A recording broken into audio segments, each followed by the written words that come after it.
Hey guys, tonight we begin a journey into one of history's most beautiful and most perfectly constructed lies. Not a small lie, not a casual exaggeration. One of those lies so carefully shaped to fit the hollow space inside of human longing that it has been told and retold and believed and defended for more than 3 centuries and shows absolutely no sign of stopping. Picture this. A man is sitting at a worn wooden desk somewhere in a port city in the early 1700s. Outside his window, you can hear the sounds of a harbour waking up, ropes groaning against wooden cleats, barrels rolling across cobblestones in uneven rhythms, the distant calling of sailors who have been at sea for months and have just this morning, finally, seen land again. The man at the desk is a merchant, and he has just received news that one of his ships, a vessel he had loaded with sugar and molasses and a modest fortune in silver tableware, has been taken, not by a storm, not by navigational error, by pirates. And the last thing on his mind, the very last thought in his head as he sits there with his ledger open and his face going pale, is romance. There is no romance in this room. There is only the arithmetic of loss, and the question of what he is going to tell the men who invested alongside him. The romance came later. Much later. It was added by people who were not there. People who had never smelled a deck that hadn't been properly cleaned in 6 weeks. Never watched a man lose an arm to a cannonball and be expected to remain conscious through the portion of the evening where the wound was treated with boiling tar. Never tried to sleep in a hammock suspended 18 inches above 40 other men, in a space with no ventilation in the middle of a Caribbean summer. Those people were not there. But they were extraordinarily good at telling stories about the people who were. And those stories have shaped everything we think we know about what piracy actually was, what pirates actually did with what they took, and why the image of a treasure map with an X on it feels even now like a memory rather than an invention. Tonight, we are going to take that story apart. Carefully, slowly, the way you might take apart a beautiful clock, not to destroy it, but to understand what makes it tick. We are going to look at what treasure hunting was really like for the men who lived it, what they actually found when they boarded a captured ship, what they did with it in the hours and days afterward, why the treasure map, that gorgeous weathered dotted line through the jungle image that sits at the centre of every pirate story you have ever heard, is almost certainly one of the most successful pieces of fiction in the history of literature. And we are going to look at the few real cases where treasure was actually buried by actual pirates, and what those cases reveal when you examine them honestly, without the romantic overlay. This is not a story that makes pirates seem small. The real story is in many ways stranger and more significant than the invented one, but it will make them human. And sometimes, when you finally see the human being behind the legend, you understand something you could not have understood before. Something about desire and fear, and about what people need to believe in order to keep going. Before we step into this world together, if you enjoy these late-night journeys through the corners of history that the textbooks tend to skip over, please take a moment to subscribe to the channel and leave a like on this video, but only if it genuinely speaks to you. And I am curious, where in the world are you listening from tonight? Are you in bed? Lights already low? The day behind you? Drop a comment and let me know. I love knowing you are there. Now, dim those lights. Get comfortable. Maybe turn on a fan if you have one. That soft white noise does something to the brain that nothing else quite matches. And let us go back to the Caribbean, to the Indian Ocean, to the cold English courtrooms where men who had once commanded ships now stood in chains and tried to explain themselves to judges who had already made up their minds. Let us go back to the beginning of the lie and see what was really underneath it. Close your eyes for a moment and picture the image. You know the one. You have known it since you were a child. You could probably reproduce it from memory right now without any trouble at all. A piece of parchment, the edges brown and ragged, as if it has been dunked in something dark and then held near a candle for long enough to achieve precisely the right level of impressive antiquity. A coastline rendered in faded ink, not perfectly, but in that slightly wobbly way that makes it feel real. The way a child's map feels more convincing than a printed one precisely because the imperfections suggest a human hand under pressure. Mountains are indicated by little bumped triangles, the way a person who is not a trained cartographer but understands the concept would draw them. A lagoon sits in the middle distance, its water implied rather than labelled.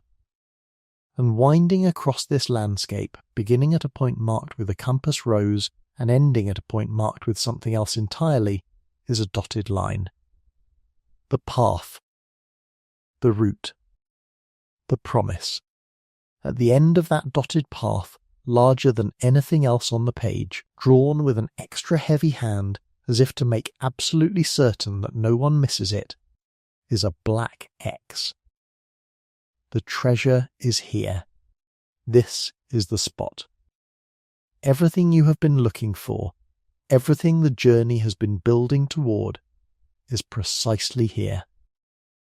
Think about how completely that image has colonized the imagination of the modern world.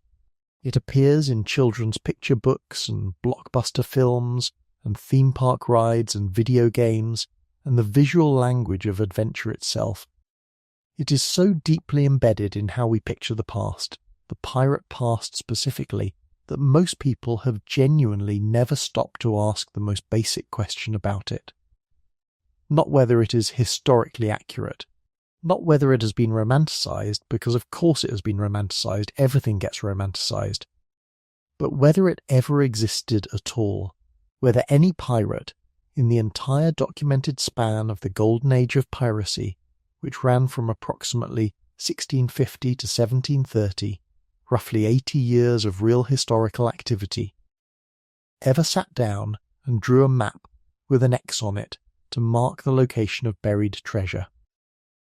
The answer, when you go looking for it in the actual historical record, in the court depositions, in the naval reports, in the letters that survived and the logbooks that survived, and the newspaper accounts and the trial transcripts, is almost certainly no. And understanding why requires understanding something fundamental about what piracy actually was. Not what the mythology says it was. What it actually was, on a practical level, in the daily life of the men who chose it. Imagine you are standing on the docks of Nassau in the Bahamas in the year 1716. You have arrived on a small trading sloop, and what you find when you step ashore is nothing that resembles the paintings. Nassau in this period is not a picturesque harbour with romantic ships riding gracefully at anchor under a golden Caribbean sunset. It is a loud, loud place. It is a stinking place. It is a chaotic sprawl of roughly 1,000 men who have chosen to live outside the law because the law, in their experience, was something that existed to protect other people.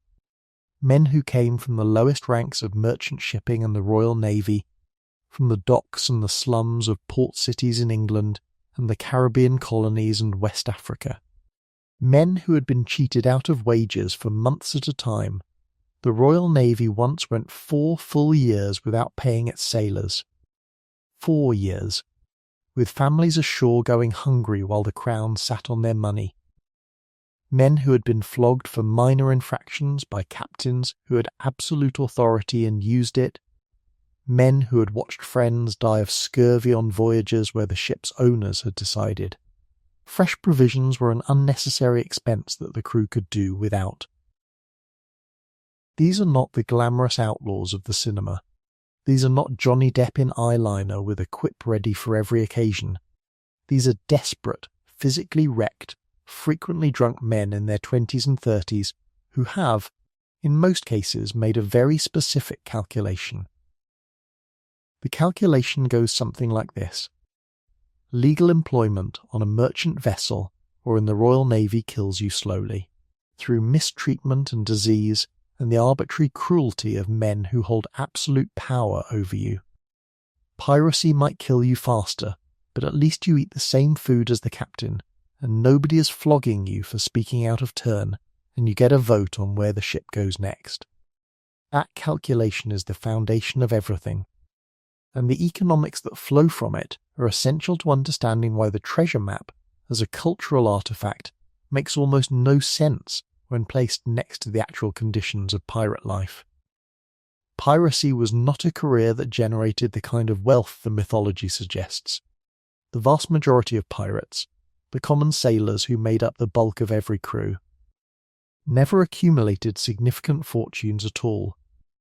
A successful prize capture might yield each man a share worth a few months of an ordinary working man's wages.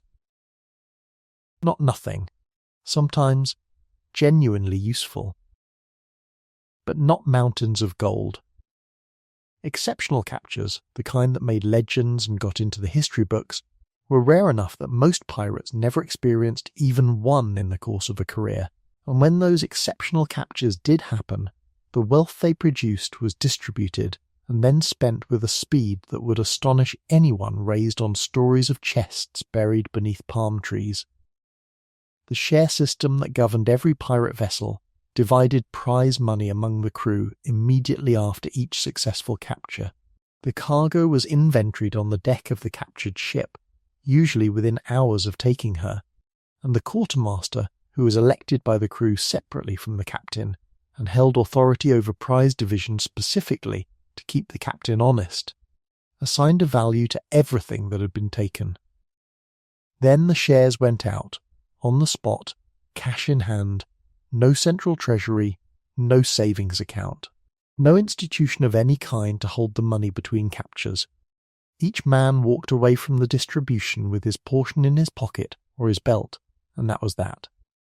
Whatever value a captured ship carried was immediately broken up into dozens of small pieces and placed in the hands of dozens of individual men who were standing on a deck in the middle of the ocean with nowhere, to bank it and every intention of spending it at the first port where they could find rum, a warm meal that wasn't salt beef, and a card game. Picture yourself participating in one of those distributions. You are standing on the deck of a merchant vessel you helped capture somewhere off the coast of Virginia.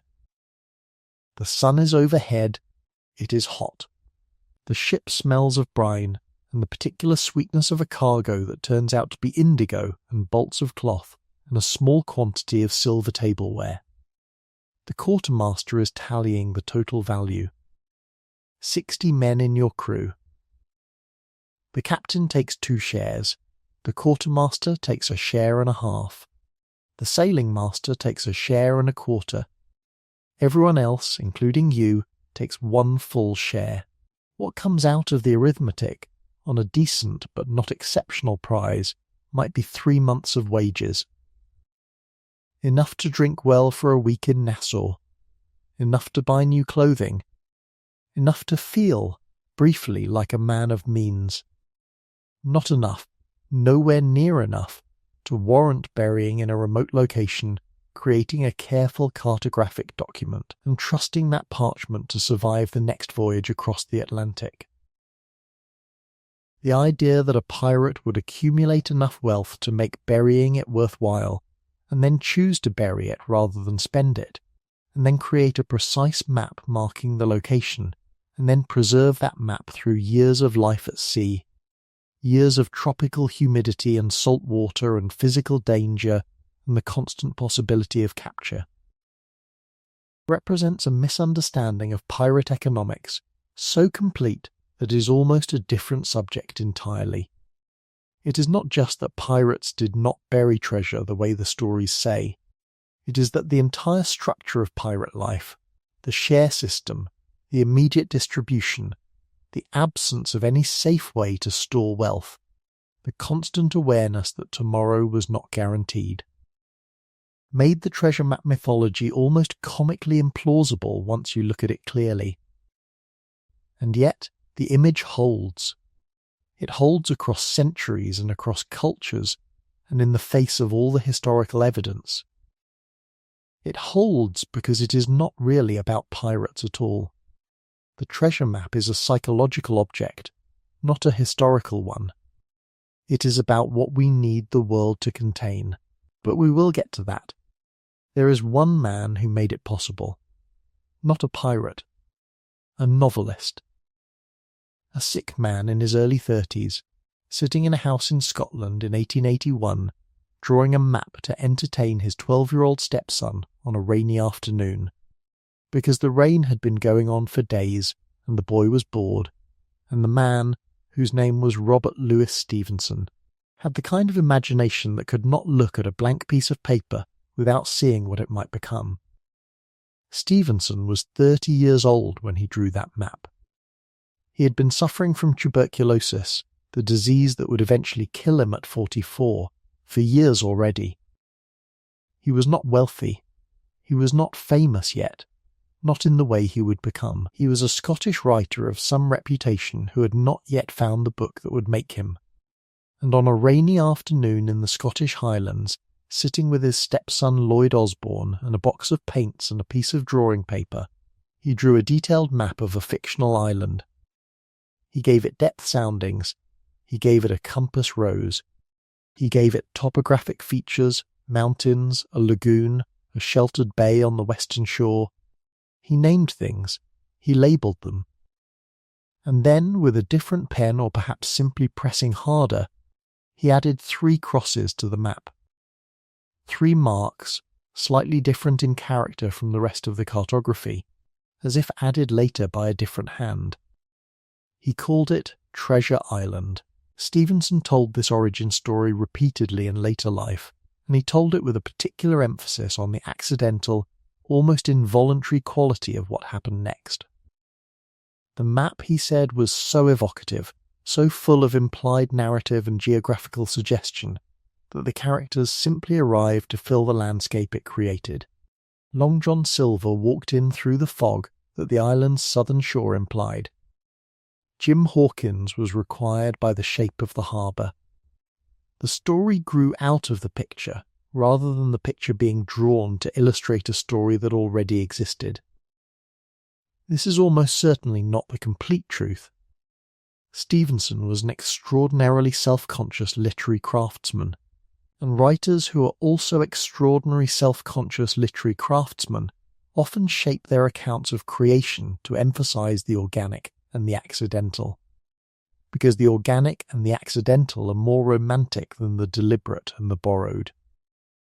What is clear from careful reading of the text itself is that Stevenson drew very heavily on an existing American literary tradition.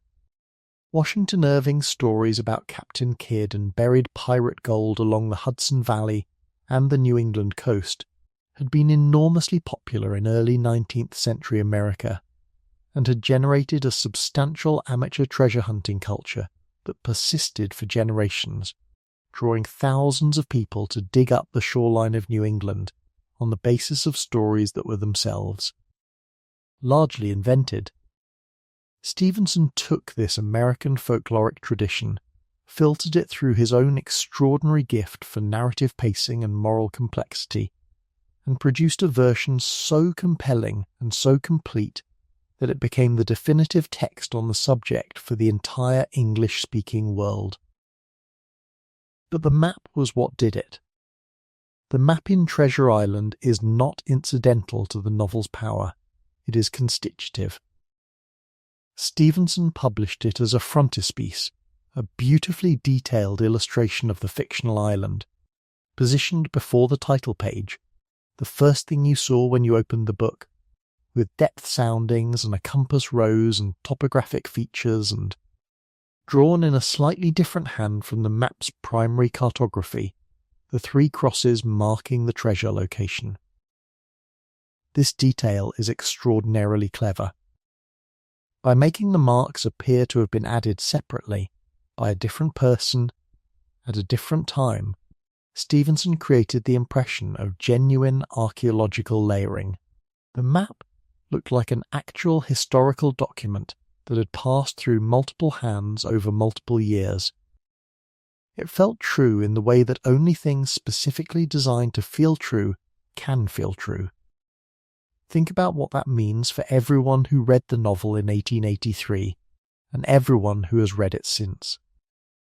The first thing you see is a map that looks real, a map that has the visual texture of an actual primary source document, a map that shows you a place that feels, in the cartographic language it speaks, like a place that exists.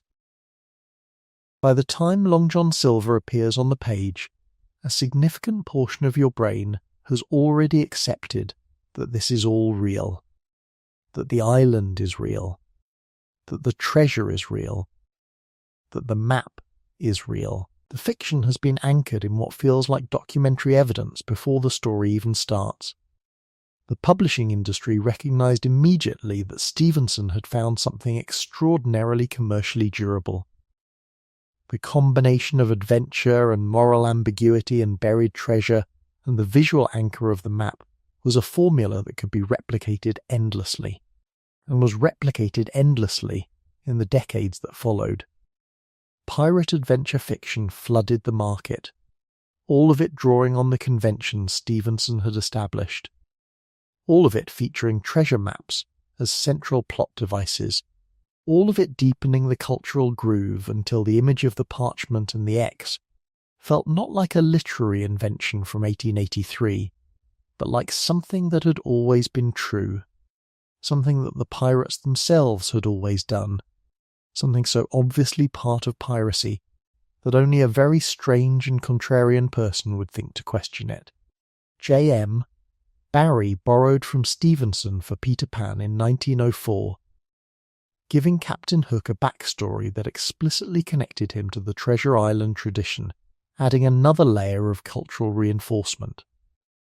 Howard Pyle, the American illustrator and writer who produced the most visually influential representations of pirates in the early 20th century, drew on Stevenson's conventions extensively in his illustrations published in Harper's Monthly magazine in the 1880s and 1890s, and his work established the visual template for pirate iconography, the tricorn hat, the cutlass, the dramatic pose on the deck of a captured ship, that Hollywood would later inherit and amplify into the versions we know today. By the time the film industry began adapting pirate stories in the silent era, the treasure map was so fundamental to the genre's visual grammar that questioning its historical basis would have seemed as strange as questioning whether cannons made noise. But here is what almost everyone misses about Treasure Island, because the culture took what it wanted from it and left the rest behind. The novel is not actually a story about finding treasure. It is a story about what the desire for treasure does to people. It is a story about moral corruption. Long John Silver, magnificent, morally ambiguous, one of the great character creations in English literature, is not a romantic figure despite his villainy. He is a warning. He is what happens to a man who has organised his entire life around the pursuit of unearned wealth. When the treasure is finally found in the novel's climax, it is strangely anticlimactic, almost disappointing. The real weight of the book falls on the characters and their relationships and the moral education of young Jim Hawkins, who learns in the course of the story that the world is not divided into heroes and villains, that the most dangerous people are often the most charming, and that getting what you think you want is rarely what you imagined it would be. The culture that consumed Treasure Island took the map and left the irony. It took the promise and left the warning. And the image that resulted, the treasure map as pure cultural object, stripped of Stevenson's moral complexity, is the novel with everything that made it literature removed and everything that made it exciting retained. The pirate treasure map as we know it today is Treasure Island with the ending left out. There were real cases, not many, but real. The total absence of treasure maps in the historical record does not mean the total absence of buried treasure. Things were buried. The ocean is full of things. The question is what those buried things actually were, and whether they resemble the mythology even slightly.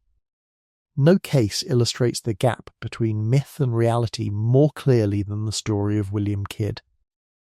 Because Kidd actually buried treasure. It is documented. The inventory survives. And when you look at what he buried, and why, and what happened to it, the whole romantic structure collapses into something much sadder and more specific and more human than any adventure story. Picture the harbour at Boston in the summer of 1699. A small sloop is working its way along the New England coast from the south, stopping at various points, taking its time. The man aboard this sloop is William Kidd, a Scottish privateer of around 50 years old, a respectable ship captain who went out to the Indian Ocean 3 years ago with a legitimate commission from a syndicate of London investors, and has come back in circumstances that he is still struggling, on some level, to fully believe. He had set out to hunt pirates. He has ended up being called one, and he is sailing north toward Boston because he has no better option left, and because a man named the Earl of Bellamont, the colonial governor of Massachusetts, has sent him assurances that he will receive a fair hearing if he comes in. Kidd is a complicated figure in a story that the mythology has tried very hard to make simple. He was not a romantic outlaw. He was a middle-aged professional mariner with a wife and children in New York, and a reputation that mattered to him, who sailed out of New York Harbor in the spring of 1696 with every intention of following his commission and returning home wealthy and law-abiding. The commission was real.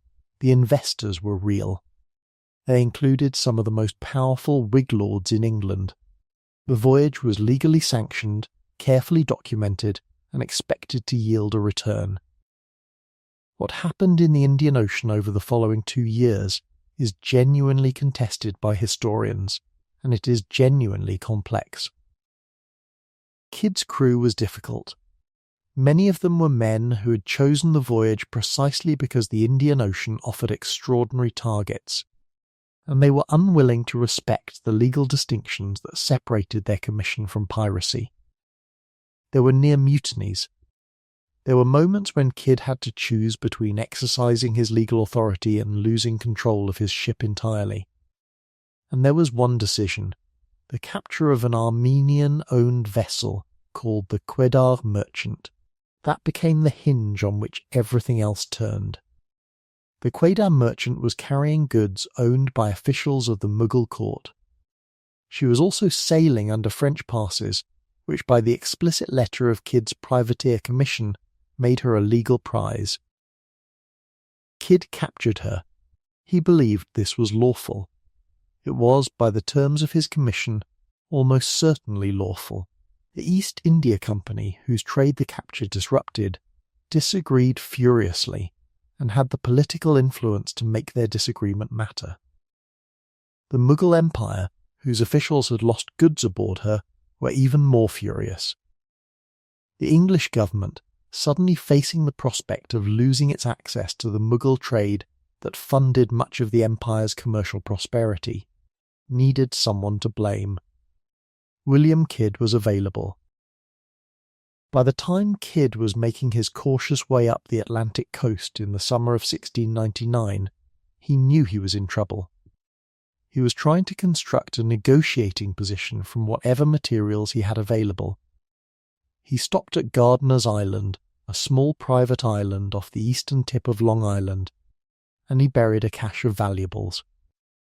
Not secretly. Not romantically. He buried it with the full knowledge and involvement of the island's owner, John Gardiner, and he buried it because he wanted it to be producible on demand. He was creating a legal instrument. An offering. A demonstration of good faith and of the real value he could bring to any negotiating table. He was not a pirate captain hiding his hoard. He was a frightened man trying to use physical assets as leverage in what he hoped would be a legal negotiation. Think about what that moment actually looked like. Not the film version, not the romantic version, but the real version. A 50-year-old man on a small sloop on a summer afternoon in 1699, supervising the burial of goods he hoped he would be allowed to retrieve under better circumstances, watched by a local landowner who was himself aware that he was now a participant in something legally complicated. The cache was inventoried: gold dust, silver bars, rubies, diamonds, various jewels and coins. The total value was later assessed by colonial authorities at roughly £14,000 sterling, a significant sum. But the Quaidach merchant's full cargo had been worth somewhere between £200,000 and £400,000. The Gardiner's Island cache was a fraction, a small fraction. Where was the rest? Kidd said he could produce it. He implied, from various cells in various prisons over the following 2 years, that his backers already knew where portions of it were, that the powerful Whig lords who had financed the voyage had taken their cuts and were now throwing him to the wolves to protect themselves from the diplomatic fallout. Whether this was true is one of the genuinely unresolved questions in the historical record. The backers denied everything. The trial moved at a speed designed to prevent Kidd from mounting any coherent defence. The French passes that would have proved the Quebec merchant capture was legal disappeared between Boston and London. For 200 years historians debated whether they had ever existed. Until in 1911 an American researcher named Ralph Payne found them in the Public Record Office in London, misfiled and forgotten, exactly where they had been the entire time, proving that Kidd had been telling the truth. But by 1911 it was a great deal too late for William Kidd. He was hanged at Execution Dock in London on May 23, 1701. In a botched execution, the first rope broke, and he had to be hanged twice, and his body was subsequently suspended in an iron cage over the Thames at Tilbury Point for 3 years as a warning to other mariners. The treasure of the Quebec merchant, the bulk of it, wherever it went, has never been definitively accounted for. Whether it was distributed among his crew and spent, whether it was taken by his backers, whether portions of it were buried along the eastern American seaboard by desperate men who never got the chance to come back for them, nobody knows. And the not knowing is the seed from which 300 years of treasure-hunting mythology has grown. Within a decade of Kidd's death, the legend had already begun its transformation. The desperate middle-aged privateer who buried a cache of valuables as a legal bargaining chip, a man whose entire story is about the abuse of power and the failure of justice, had become, in popular imagination, a pirate captain of legendary cunning who had secreted away an enormous fortune for reasons that were mysterious and romantic and waiting to be understood by the right person with the right map. The desperation became cunning. The legal instrument became adventure. The human being disappeared, and the legend moved in to fill the space. If Kidd is the story of treasure buried out of desperation, Henry Avery is the story of treasure that couldn't be spent. And the distance between those two things, between the physical possession of enormous wealth and the ability to actually enjoy it, is one of the most instructive gaps in the entire history of the Golden Age. In September of 1695, a fleet of merchant ships was working its way north through the Red Sea from the Arabian coast, carrying wealthy Muslim pilgrims home from Mecca. It was an annual convoy, known and predictable, and it had been making this journey for generations under the assumption that its religious character provided a degree of protection. Among the ships in that convoy was a vessel called the Ganji Sawai, translated roughly as exceeding treasure, which was the Mughal Emperor Aurangzeb's own ship, one of the largest and most heavily armed merchant vessels operating anywhere in the Indian Ocean. She was carrying an imperial cargo, gold, silver, ivory and jewels. She was carrying wealthy passengers including noblewomen of the Mughal court, and she was carrying an amount of value that historians who have tried to quantify it in modern terms estimate at somewhere between $50 and $100 million, though some estimates go considerably higher. Henry Avery had positioned himself to take her. He had been tracking the convoy. He had coordinated his approach carefully, and in the hours that followed the initial engagement, something happened aboard the Ganges Sawai that the polished legend has chosen not to dwell on in any detail. Avery's men committed acts during the taking of that ship, acts that were graphic and consistent across multiple independent accounts, that were documented in diplomatic dispatches and court records and merchant company correspondence, that generated diplomatic outrage at a level that had no precedent in the piracy of the era. The Mughal emperor, who was one of the most powerful men on earth, was furious in a way that could not be managed or smoothed over or explained away. English merchants in Surat were attacked by mobs. East India Company trading posts were besieged by Mughal soldiers. The English government, terrified of losing its Mughal trade access, launched something that was effectively the first worldwide manhunt in history, specifically targeting a single private individual. They never found him. Avery distributed the treasure among his crew. Each man received a share that historians estimate at roughly £1,000 sterling, a staggering fortune for a common sailor, the equivalent of perhaps a decade or more of wages in legitimate employment. Then they scattered. Avery himself disappeared with his personal share, which was considerably larger, and simply vanished from the historical record. He sailed to the Bahamas, reportedly bribed the governor for safe passage, and then was gone. There is a pamphlet published around 1709, possibly by Daniel Defoe, which claims to describe what happened to Avery in the years after his disappearance. The pamphlet says he ended his days destitute in a village in Devon, that having accumulated one of the largest personal fortunes in the history of piracy, he had been unable to spend it without revealing who he was. He had been stripped of most of it by merchants and middlemen who recognized his vulnerability.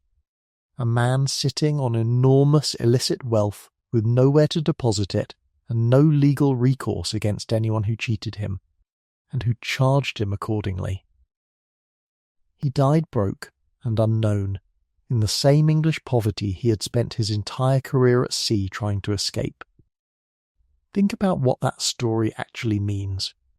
Picture Henry Avery in a Devon village in the early 1700s, trying to live quietly, trying to spend his wealth carefully and slowly and in small enough increments that no one asks where it came from, unable to buy property without creating a paper trail, unable to spend freely without drawing attention, unable to tell anyone who he is or what he has done, because what he has done would result in him being hanged. The man who pulled off the single most profitable act of piracy in the documented historical record, sitting in a cold English house, slowly going broke because the conditions that made his theft possible also made the proceeds almost unusable. Whether the Devon pamphlet is accurate in its details matters less than what it reveals about the structure of the problem. The treasure was real. The freedom the treasure was supposed to purchase was not. And the lesson that the pirate community drew from Avery's story, drawn in whispers in Nassau taverns and Port Royal drinking dens, was not the lesson the mythology drew. The mythology drew adventure and mystery. The community that knew the reality drew a warning. They talked about what they called the weight of the gold. Blood silver. The idea that treasure separated from its origin by violence carries that violence within it, and that the men who hold it are holding something more than metal. The legend that grew up around Avery afterward contains almost none of this. The legend takes the fact that he disappeared and transforms it into romance. The legend takes the fact that his money was never accounted for and transforms it into mystery. Somewhere the legend insists, Avery's treasure is waiting to be found by the person clever enough and brave enough to follow the right clues. The actual Avery, unable to spend what he had taken, unable to tell anyone who he was, dying in Devon in circumstances that reversed in their entirety the fortune he had accumulated, is not a useful character in that story. So he was replaced by a more satisfying one. Samuel Bellamy spent 14 months as a pirate captain. He was 28 years old when he died. In those 14 months, he accumulated more wealth than any other documented pirate in the history of the Golden Age. And every bit of that wealth went to the bottom of the Atlantic Ocean off the outer coast of Cape Cod on the night of April 27th, 1717, in a storm that had been building since sunset. Picture the scene on the deck of the wider galley in the early hours of that morning. The wind has been building all night from the northeast, the direction that produces the worst possible conditions for any vessel trying to work along the Cape Cod coast.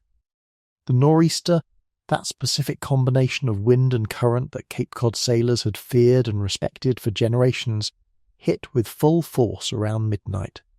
The seas built to heights that made conventional seamanship essentially impossible. The Wider was a large ship, a converted slave galley that Bellamy had captured off Cuba 2 months earlier and refitted into his flagship, and her size and her weight of accumulated cargo made her particularly vulnerable. She was not built for this kind of weather. She had been built to cross the Atlantic with human cargo in her hold, not to survive a Cape Cod storm in spring. In the early hours of the morning, the Wider struck a shoal off Wellfleet. The impact and the subsequent pounding by the storm seas broke her apart within minutes. A ship that had been the most powerful pirate vessel on the Atlantic, carrying more accumulated prize wealth than almost any vessel afloat, disintegrated in the surf in the dark while the shore was close enough that the people on the beach could hear her going down. Of approximately 140 men aboard the Wider, 2 survived. Thomas Davis, a Welsh carpenter who had been forced into Bellamy's crew and who had repeatedly, formally, requested to be released and allowed to return to legitimate employment, and John Julian, a Mosquito Indian sailor from Central America, who was one of the most experienced navigators aboard, who managed to reach the shore alive. Every other man on that ship died in the water or on the beach or in the surf between the two. Samuel Bellamy's body was recovered on the beach the following day and identified by his clothing. He was 28 years old. He had been a pirate captain for 14 months. In that time, by any measure available to historians, he had accumulated more wealth than any pirate before him, and more, as far as the record shows, than any pirate after. What was on the Wider when she sank was not a separately buried hoard. It was Bellamy's working accumulation, the sum total of more than 50 prize captures consolidated into a single hold. Gold, silver, ivory, coins from a dozen different nations ranging from Spanish reales to English shillings to West African gold dust that had come aboard during the ship's original slaving voyages. Personal effects from captured crew members, weapons, navigational instruments, trade goods of every description. None of it was hidden. None of it was separate from the ship. It went down with her in 14 to 16 feet of water off the outer cape, and it stayed there for 269 years. In 1984, a treasure hunter named Barry Clifford located the main deposit of the wreck using a combination of archival research and underwater survey techniques. In 1985, his team recovered a bronze bell from the site. The bell bore the inscription "The Wider Galley, 1717. This confirmed beyond any archaeological doubt that the wreck was Bellamy's flagship. The excavation that followed over the subsequent decades recovered more than 200,000 individual artifacts from the site. This is the only fully authenticated pirate treasure anywhere in the world, not treasure associated with pirates by tradition or inference, not objects alleged to have pirate provenance, but confirmed, archaeologically documented material from a known pirate vessel in a known, historically documented event. It is housed at a museum in Provincetown, Massachusetts, within sight of the waters where the Wider went down. And what does that authenticated pirate treasure actually look like? Not a chest of gold coins under the sand. A debris field scattered across 14 feet of ocean floor, the miscellaneous accumulation of a violent, chaotic 14-month career, broken apart by a spring nor'easter and distributed across the seafloor by the action of 3 centuries of tidal movement. No map. No buried cache. No romantic hiding place chosen by a calculating captain. Just the real, physical consequence of what piracy actually was. Wealth accumulated at enormous human cost, and then lost, all at once, to the indifference of the sea. Bartholomew Roberts captured more than 400 ships between 1719 and 1722. Pause on that number for a moment. 400 ships. Let it be specific and concrete rather than abstract.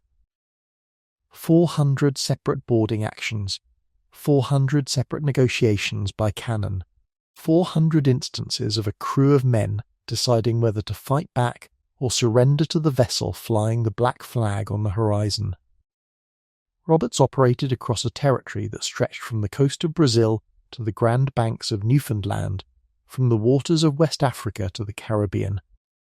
He was at his peak commanding multiple ships simultaneously, coordinating operations across hundreds of miles of open ocean, and there was no naval force in the world that could reliably catch him. There is no buried treasure. There is no map.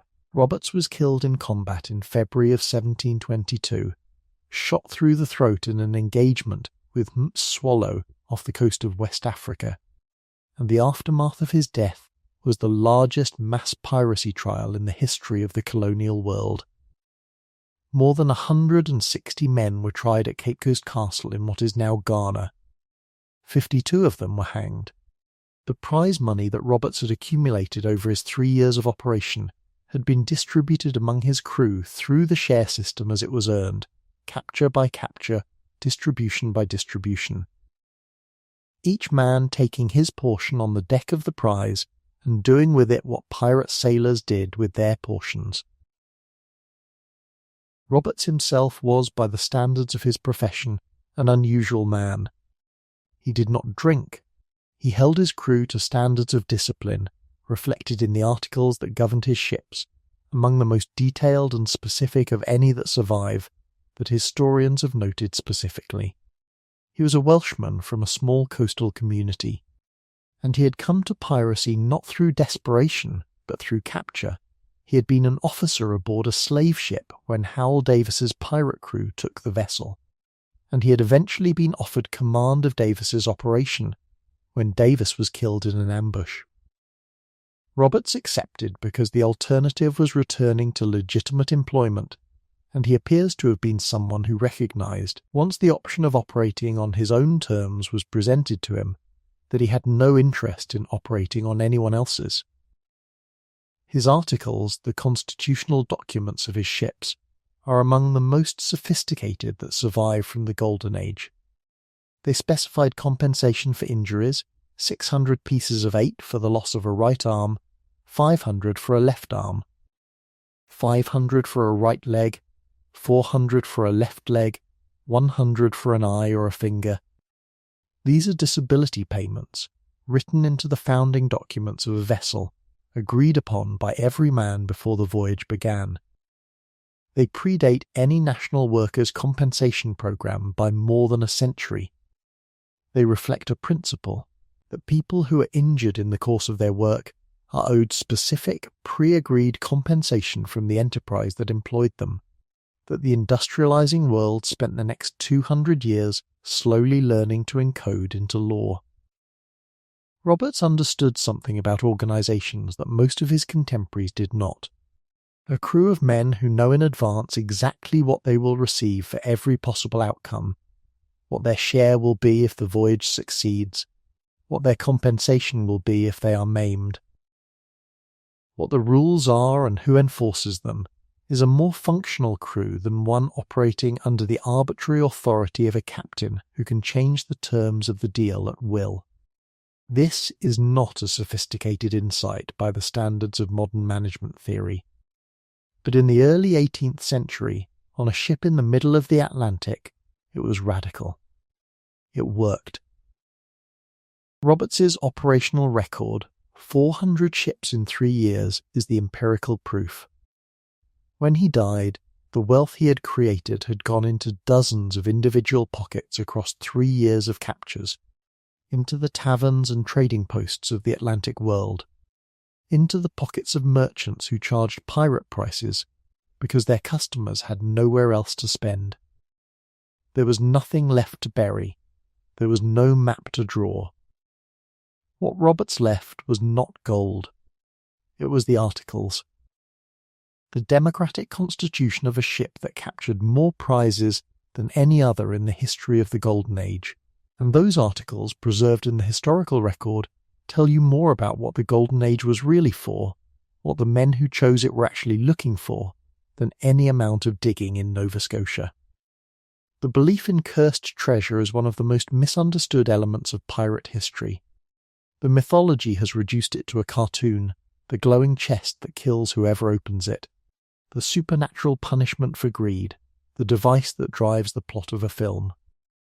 But the real belief, the one that circulated in actual pirate communities in the early 18th century, was considerably more specific and considerably more grounded in a clear-eyed understanding of where the money in the Atlantic economy actually came from.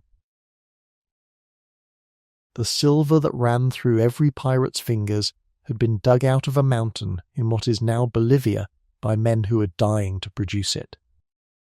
This is not a metaphor.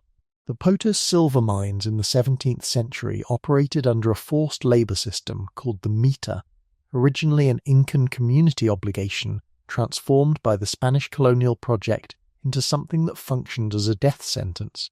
The mortality rate at Potos was high enough that the Spanish colonial administration periodically had to conscript workers from communities hundreds of miles away because the populations nearby had been reduced below functional levels. The men who died in those mines died in the dark, from lung disease and exhaustion, and the particular kind of despair that comes from knowing that no amount of work will ever earn you the right to stop working. And every coin that came out of those mines carried that history within it, not in any mystical sense, but in the simple material sense that the suffering of specific human beings had been the direct precondition of its existence. The sailors who moved those coins around the Atlantic world, whether on merchant vessels or pirate ships, understood something about their history. Not in the formal, documented, academically rigorous way. In the way that people who live inside a system understand its rough shape without ever reading the official reports. They knew the silver had come from somewhere terrible. They knew that the most obvious concentrations of wealth in the world they inhabited were built on the most visible concentrations of suffering. And in the moral framework available to men who had chosen to live outside the law, men who had in many cases already refused one set of moral instructions from the society that had formed them, that knowledge translated into the only language available to express it. The language of the curse. Blood silver.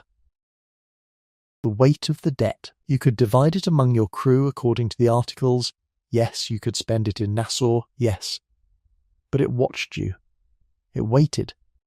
It had something attached to it that the simple material value of the metal did not capture, and that no transaction could dissolve. This belief was not abstract in the pirate community. It shaped real decisions. The court records and the depositions and the accounts of those who witnessed pirate operations from the inside contain references, not always explicit, not always in those exact words, to crews refusing particular targets, to men who walked away from prizes that the captain wanted to attack because the specific history of those prizes made the crew unwilling to be involved in the taking of them. The curse functioned as a moral framework, and in a world that had almost no other moral framework available to men who had stepped outside every institution that normally provides such frameworks, it was genuinely functional. It served the purpose that moral frameworks serve. Consider what happened to the men who shared in the Ganges Sawai attack.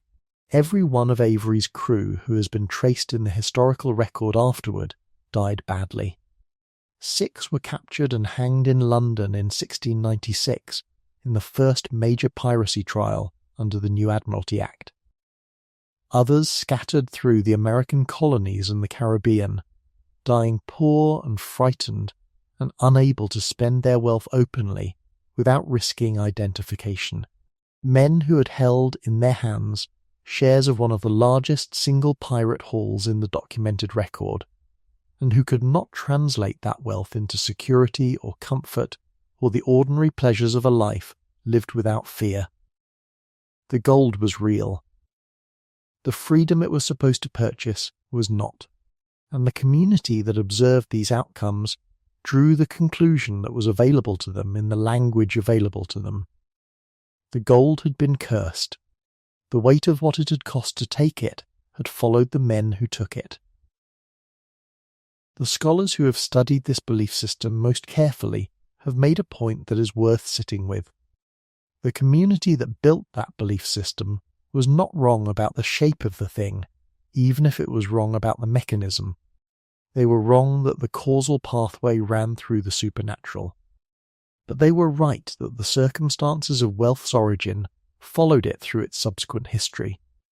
They were right that men who held certain kinds of treasure were holding something beyond the simple material value of the coins. They were right that there is a connection between how money is made and what it does to the people who hold it. That is a true thing, even when expressed in the vocabulary of curses and spiritual weight. It is a true thing that the economy of the Golden Age was specifically designed to obscure, and the pirates, operating at the edges of that economy, touching the money at the moment it passed between systems, were in a position to notice it that the merchants and the colonial governors and the shareholders of the East India Company were not. Now let us talk about what the treasure map mythology actually costs when it moves from the printed page into the physical world. Not as a metaphor, not as cultural analysis, in actual dollars, in actual environmental damage, in actual lives affected. Oak Island in Nova Scotia is a small island. It is not dramatic. It does not resemble any tropical paradise where a pirate might romantically choose to hide his fortune. It is cold and forested and surrounded by grey Atlantic water, and it looks, in most weather conditions, like several thousand other small islands on the Canadian coast. But in the late 18th century, already well after the Golden Age of Piracy had ended, already a generation into the era when the treasure map mythology was becoming culturally dominant, local accounts began circulating about a depression in the ground on the island that suggested an artificial pit. Someone, the accounts said, had dug here. Something might be below. What followed over the next 200+ years is one of the most revealing episodes in the history of what cultural mythology can do to the physical world when it is given enough time. Successive groups of investors, serious, intelligent, often wealthy people who were not simple fools, who genuinely believed they had found something, poured increasingly large sums of money into excavation projects on the island. The treasure was attributed, over the decades, to Captain Kidd, to Francis Drake, to the Knights Templar, to Freemasonic treasure, to Shakespeare's manuscripts, to the Holy Grail, to dozens of other sources, depending on the decade and the imagination of whoever was running the expedition. The narrative always had the same structure. We are close. The next dig will reach it. The engineering of the pit itself, which became elaborately described, full of cleverly designed flooding chambers and defensive mechanisms and puzzles that would be impressive to a modern engineer, expanded with each generation of researchers, each adding details that the previous generation had not mentioned because the previous generation had not needed them yet. The total amount of money spent on Oak Island treasure hunting over roughly 200 years is difficult to calculate precisely, but runs into the tens of millions of dollars. Several people have died in excavation accidents. The physical island has been so thoroughly disrupted by digging that genuine archaeological investigation of its actual history has become nearly impossible. The ground has been compromised. Whatever real history that island might have held, whatever genuine record of actual human activity might have been there to find, has been largely destroyed by the search for something that was probably never there. No significant treasure has ever been found. The geological and archaeological consensus, for those who have examined the island without the treasure map mythology providing the interpretive framework, is that the so-called money pit is most likely a naturally occurring geological feature, a karst sinkhole perhaps, or a collapsed sea cave, whose artificial appearance generated a feedback loop of wishful interpretation that became self-perpetuating once enough money had been invested to create its own institutional momentum. Once you have spent $10,000 digging, the hole begins to feel as if it must contain something worth $10,000. Once you have spent $100,000, the logic of the investment demands that you continue. The story tells itself, and the story always says, "We are almost there." This is what the treasure map mythology produces in the real world. Not adventure, not discovery. A television series running for over a decade in which revelation is perpetually promised and perpetually deferred, and millions of viewers watch season after season because the structure of the promise, the map, the clues, the almost, is more commercially sustainable than any actual treasure could ever be. The show's producers understand, whether they know it consciously or not, what Stevenson understood when he designed his frontispiece. The promise of treasure is more durable than the discovery of it. Once you find the chest, the story is over. As long as you are searching, the story never has to end. Cocos Island in the Pacific adds another dimension to this picture. The island, 300 miles off the coast of Costa Rica, has attracted treasure hunters since the early 19th century on the basis of stories about vast quantities of gold supposedly hidden there during the South American independence wars of the 1820s. The Lima treasure, as it is called, is supposedly the accumulated colonial wealth of Peru, loaded onto a British merchant vessel for safekeeping during the chaos of the independence period, and then buried on Cocos Island when the crew decided to keep it rather than return it. The island is now a UNESCO World Heritage Site, home to some of the most pristine marine ecosystems in the Pacific. It is also the site of ongoing negotiations between treasure hunting organizations and the Costa Rican government, because the treasure hunting tradition has never really stopped, and the pressure on the island's ecosystems from unauthorized excavation has been constant and serious enough to require legal frameworks specifically designed to address it. No treasure has been found.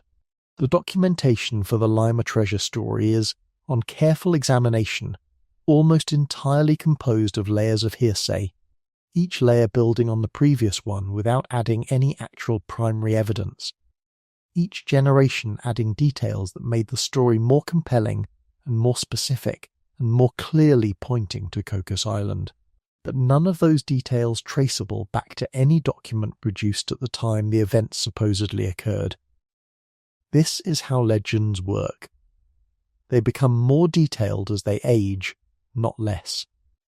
Each retelling adds something. The original event, if there was one, disappears under the accumulation of elaboration until what you have is a story that feels more real than any actual historical document. because it has been refined by generations of telling into exactly the shape that a real treasure story should have. What the Oak Island story and the Cocos Island story and the dozens of similar stories around the world share is a specific psychological dynamic that the treasure map mythology both reflects and enables.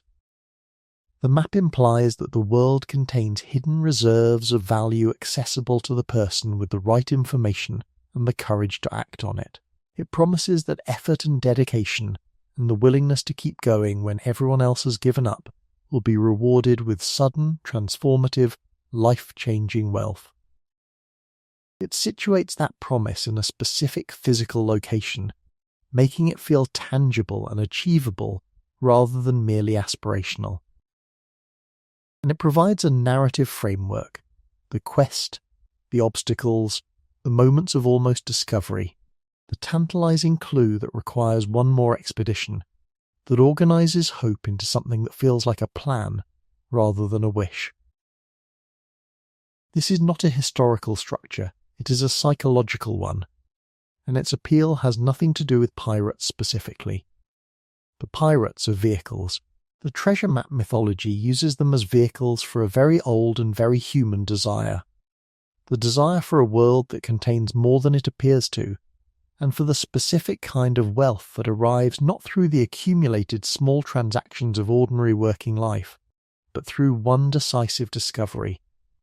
One moment of getting to the X before anyone else. One transformation that changes everything at once.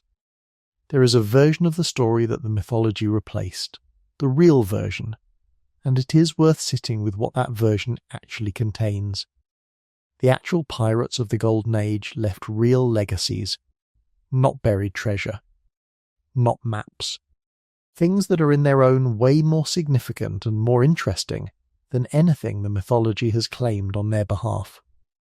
They left behind democratic organizational structures at a time when democracy was not a term that applied to any functioning government in the Western world. The pirate articles, the written constitutions that governed life aboard pirate vessels, embedded the principle of popular sovereignty into the daily operation of ships that were, in many cases, more equitable in their distribution of power than any government on land. Every man had a vote on major decisions. The captain had authority in combat, but served at the pleasure of the crew outside of it. A captain who made decisions the crew disagreed with could be voted out, not through a constitutional mechanism that existed on paper but rarely in practice, but actually voted out, actually removed, actually replaced by whoever the crew elected next. This happened regularly. Captains who were too brutal or too reckless or too greedy were removed. The crew had the power and used it. This was genuinely radical in the early 18th century. The Royal Navy flogged sailors for minor infractions and paid them sporadically and held their wages for years at a time and gave them no recourse whatsoever against captains who abused them. Merchant ships were barely better. In both systems, the men who did the work and bore the physical risk had essentially no power over the conditions under which they worked. The pirate ship was, by contrast, a functioning collective, violent and criminal and operating outside the law, but a functioning collective with real mechanisms of accountability and real protection for its members. They left behind disability compensation. The articles of Bartholomew Roberts, the most successful pirate of the Golden Age by any numerical measure, specified exactly what a crew member would receive for every possible category of injury. 600 pieces of 8 for the loss of a right arm, 500 for a left arm, 500 for a right leg, 400 for a left leg, 100 for an eye or a finger. These payments came from the common fund, the pooled prize money of the crew, and they were agreed upon before the voyage began, written into the founding documents, enforceable by the crew's own internal mechanisms. This predates the first national workers' compensation law, enacted in Germany in 1884, by more than 160 years. They left behind a political argument that their contemporaries mostly chose not to engage with directly, because engaging with it directly would have required acknowledging that the men making it had a point. The men who built Nassau into a functioning pirate republic, who wrote articles and elected captains and voted on prizes and established disability funds, were making an argument. They were saying, here is a model of organisation in which the people who do the work have a real claim to the proceeds of it, in which authority is granted rather than imposed, in which the terms of the deal are written down and agreed to before the voyage begins, rather than changed at the discretion of those with power. That argument was unwelcome in 1716. It remains unwelcome in certain quarters today. And the mythology that replaced the reality of the Golden Age, the treasure map, the romantic outlaw, the chest of gold under the palm tree, was extraordinarily convenient for those who needed the argument to remain invisible. Because if you tell people the pirates left treasure maps, you give them a fantasy object that directs their energy downward, toward the ground, toward the X, toward the specific location where the gold is supposed to be buried beneath a specific tree on a specific island. If you tell them the pirates left a model of democratic governance and a tradition of collective ownership of the proceeds of shared labour and the first disability compensation system in the Western world, you give them something that points not downward, but outward, at the structures around them, at the conditions of their own working lives, at the systems they inhabit, and the terms under which they inhabit them. The mythology is safer. The mythology sends people to dig holes in Nova Scotia. The history, honestly told, sends people to ask different questions about the world they live in and the systems that organise it. This is not an accident. The people who benefit most from the existing organisation of the world have never been strongly motivated to popularise histories that raise questions about whether the existing organisation is just or necessary, or the only possible arrangement. The romantic outlaw myth, the pirate as individual adventurer, motivated by personal greed and personal glory, accumulating personal wealth that he buries in a personal hiding place marked on a personal map, is an extraordinarily convenient cultural narrative. It takes a historical episode that was genuinely about collective action and collective governance, and the collective rejection of an exploitative labour system, and transforms it into a story about an individual getting rich. It takes a social phenomenon, the formation of democratic organisations, by working people who had been denied voice and agency in their legitimate employment, and transforms it into a fantasy about personal treasure. The transformation is so thorough that most people do not notice it has happened. When you imagine a pirate, you imagine Johnny Depp or Errol Flynn. You imagine a charismatic individual. You do not imagine a crew meeting on a deck in Nassau Harbour, 60 men voting on the articles that will govern their voyage, arguing about the specifics of the disability compensation clause, electing a quartermaster specifically to keep the captain from cheating them. You do not imagine the organisational document. You imagine the man with the map. And the man with the map is a story about individual cunning, not about collective governance. The collective governance, the thing that was actually radical, the thing that was actually historically significant, does not appear in the mythology, because it is not what the mythology needs to be about. There are real, genuinely unaccounted for pirate fortunes in the historical record. Intellectual honesty requires acknowledging them, because this is not a story in which nothing was ever lost. The ocean is full of things. The past is full of things. The question is what those things actually were, and whether the mythology that has grown around them is honest about what it is doing. Blackbeard's fortune is one of the most genuinely mysterious. Edward Teach, or Thatch, depending on which source you trust, and there is genuine historical uncertainty about his actual surname, operated primarily in the waters around the Carolinas in the period between 1717 and 1718. And he knew those waters with the specificity that comes from months of careful navigation through islands and inlets and tidal marshes that most naval officers would not have been able to follow even if they had wanted to. The barrier islands and shallow channels of coastal North Carolina offered concealment and operational flexibility that the deep-drafted naval frigates of the period could not penetrate. Blackbeard knew this and used it. He was killed on November 22, 1718, in a close engagement with a Royal Navy officer named Robert Maynard near Ocracoke Island. The accounts of his death are vivid enough that historians have no particular reason to doubt their general outlines. He took 5 gunshot wounds and 20 sword cuts before he went down. Maynard cut off his head and hung it from the bowsprit of his sloop as proof and as a warning. The body, according to legend, swam 3 times around the ship before sinking, which is the kind of detail that accumulates around people who are genuinely frightening while alive, and whose deaths people needed to confirm and reconfirm before they could fully believe in them. What happened to the wealth Blackbeard accumulated in his 2 years of active piracy has never been fully accounted for. He commanded at his peak a fleet of 4 ships. He operated in waters that offered dozens of concealment opportunities for someone who knew them as well as he did.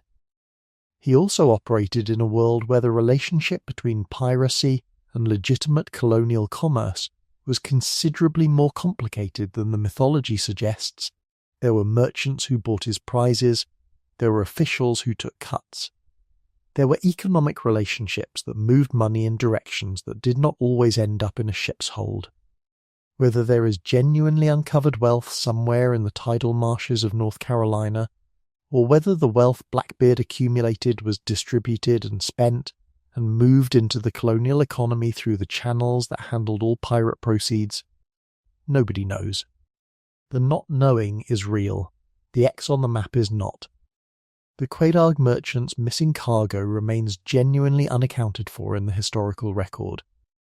The bulk of what Kidd captured, the majority of the fortune that sent him to the gallows, was never definitively traced. The Gardiner's Island cash was a fraction.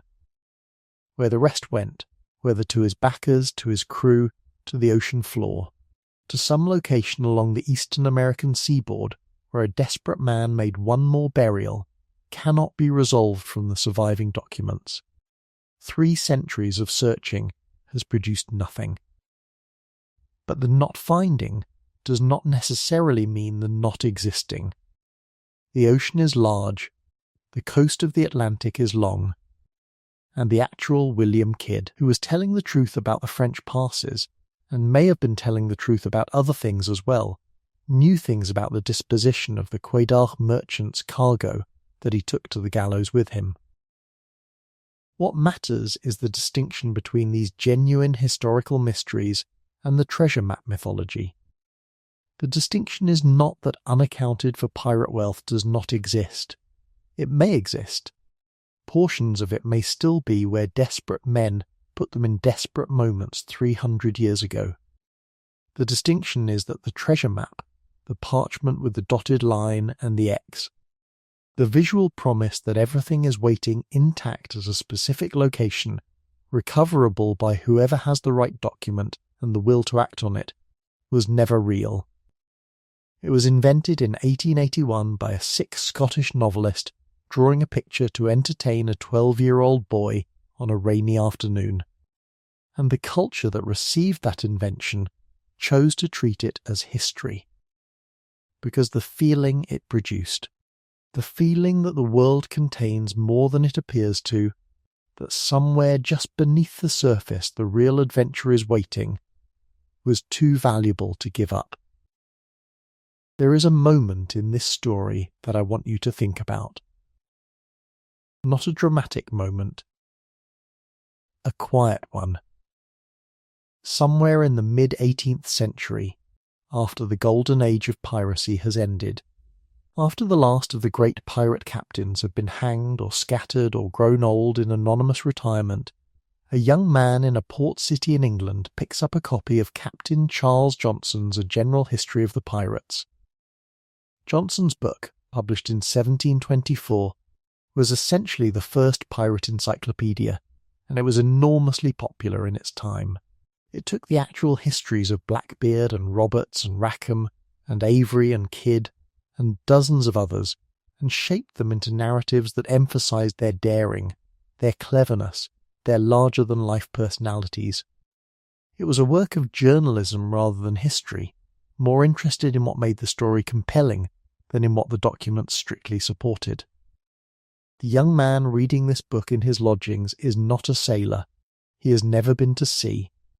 He does not know what the deck of a pirate ship actually smelled like in July, or what scurvy does to a person's gums over the course of 6 weeks without citrus, or what the sound of a naval boarding action is like from the inside. He knows what is on the page in front of him. And what is on the page has been shaped, already, into something that serves the needs of a story rather than the needs of a record. By the time that young man grows up and tells stories about pirates to his children, and his children grow up and tell stories to their children, and those children grow up and read Treasure Island and see the frontispiece and understand, at some level below conscious thought, that this is what pirates were and this is what they did and this is the shape of the adventure. By then, the mythology has been building for 150 years, and the historical reality has been receding at approximately the same rate. What the mythology needs pirates to be is not what pirates were. The mythology needs them to be romantic. It needs them to be adventurers operating outside the constraints of ordinary life. It needs their wealth to be real and spectacular and buried in a specific place that the right person can find. It needs, above all, for the world to contain hidden reserves of value that the normal economic and social order has not yet reached, that cannot be reached through ordinary work and ordinary accumulation, that are available only to the person who is brave enough and clever enough and willing enough to step outside the ordinary world and go looking. That need is real. That need is human. It is felt most acutely in the people who have the fewest options within the ordinary economic order, the people for whom the idea that wealth accumulates gradually and legitimately through honest work feels least like a description of reality. It is felt most acutely in periods of economic insecurity, which is why interest in treasure hunting reliably spikes when the economy falters. It is felt by children, for whom the possibility that the world contains more than the adult world has acknowledged is not yet a wish, but a reasonable hypothesis. And it is felt at some level by almost everyone who has ever stared at a piece of ground and wondered what was underneath it, and what it would mean if the answer was something valuable. Stevenson understood this. He was a better writer than most of his imitators, and a more honest one. He drew a map for a rainy afternoon, and it became one of the most powerful images of the modern era, not because it was true, but because it was exactly what people needed to believe. And the culture that consumed Treasure Island took from it the image and the promise, and left behind the moral complexity that made it genuinely literary. Because the moral complexity is not what anyone needs when they are standing in front of a piece of ground that might, just might, contain everything they are looking for. The pirates are long dead. The treasure maps they never drew have been redrawn thousands of times by writers and filmmakers and game designers and television producers and treasure hunting enthusiasts who have found in that single fictional image an inexhaustible source of the one commodity that has never lost its value across 3 centuries of cultural production. Hope that the world is more interesting than it appears. Hope that somewhere, just beneath the surface, the real adventure is waiting to begin. But before we arrive at the quieter place where this story ends, there are things we have not yet looked at. Things that belong to the full picture of what treasure hunting was really like for the people who lived it. The Nassau that pirates built and then lost. The specific daily machinery of capturing a ship, and what happened in the hours after. The question of what the men who survived actually did with themselves. And the strange, fascinating, historically real phenomenon of the Piece of Eight. The coin that gave treasure hunting its visual language long before Stevenson drew his map. All of these are part of the real story. And the real story, as I said at the beginning, is more interesting than the invented one once you let yourself settle into its actual contours. Nassau in the Bahamas in the period between roughly 1706 and 1718 was one of the most unusual political experiments in the history of the Atlantic world. And it is almost always described in ways that miss what made it significant. It is described as a pirate haven. It is described as lawless. It is described as a place of colourful chaos, which is accurate in the surface sense, but misses the deeper structure that the chaos was embedded in. Picture New Providence Island as it would have appeared to a sailor approaching from the sea in 1715. The harbour is protected by two natural channels, deep enough for the kinds of vessels pirates preferred, sloops and brigantines, shallow drafted and fast, but shallow enough to deter the large deep-hulled frigates that the Royal Navy would need to bring against them. The town of Nassau itself, such as it was, consisted of a scatter of wooden buildings along the waterfront, a fort that had been essentially abandoned by the colonial authorities who had built it, and a beach that in the right season was lined with careened pirate vessels having their hulls scraped clean.